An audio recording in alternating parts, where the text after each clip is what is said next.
Awareness అనమాట. మీరు ధ్యాన స్థితిలో ఉంటున్నారా? లేకపోతే ఉండట్లేదా?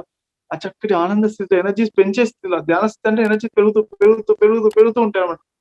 పొద్దున పూట లేచిన తర్వాత ఎంత చక్కగా ఎనర్జీ ఫ్రెష్‌గా ఫీల్ అవుతారో, ధ్యాన స్థితిలో మెయింటైన్ చేసిన ఈవినింగ్ అవుతుంటే కూడా సాయంత్రం అవుతుంటే అంతే ఫ్రెష్‌గా అంతకన్నా శక్తివంతులుగా ఫీల్ అవుతారు.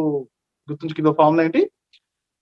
అసలు సిసలైన ధ్యానులు, సీనియర్ మాస్టర్స్ పొద్దున పూట లేచితే ఫ్రెష్‌గా ఎవరైనా ఫీల్ అవుతారు. అది గొప్ప విషయం కాదు. సాయంత్రం అవుతుంటే వాళ్ళ శక్తి పెరుగుతూ ఎందుకంటే వాళ్ళు చక్కటి అవేర్‌నెస్‌తో ధ్యాన స్థితిలో చేస్తుంటే ప్రతీదీ ఎంజాయ్ చేస్తున్న శక్తి ఇంకా పెరుగుతుంది. ఏ పని చేసినా శక్తి పెరుగుతూ ఇంకా ఏ పని చేసినా శక్తి పెరుగుతూ అద్భుతంగా పెరుగుతూ ఉంటారన్నమాట వాళ్ళు. సో, అది మనకు రావాలి. అది దానిపైన ఎలా వస్తుంది?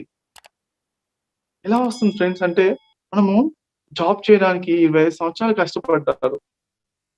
20 ఏళ్ళు చదువుకొని 20, 21 వయసులో బీటెక్ అయిపోవడం, ఎంసీఏ అయిపోవడం, 22 కొంతమంది పీహెచ్‌డీలు చేసి, అంత చేసిన తర్వాత ఒక జాబ్ సంపాదించడానికి నేను ఇంత చేస్తున్నానండి అని వాళ్ళు చెప్తారు. చాలా అలానే ఫీల్ అవుతాం.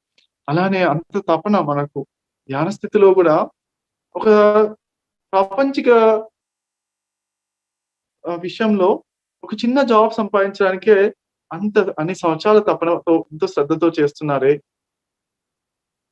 మరి మన అసలు సిసలైన ఆనంద సామ్రాజ్యంలో మనం స్థితమవ్వడానికి, వన్నెస్‌లో స్థితమవ్వడానికి మన తపన ఎంతుండాలి ఫ్రెండ్స్?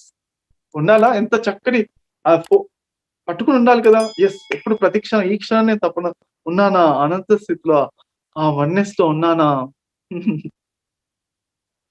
అలా ఎప్పుడు చెక్ చేసుకుంటూ ఉండాలి ఫ్రెండ్స్.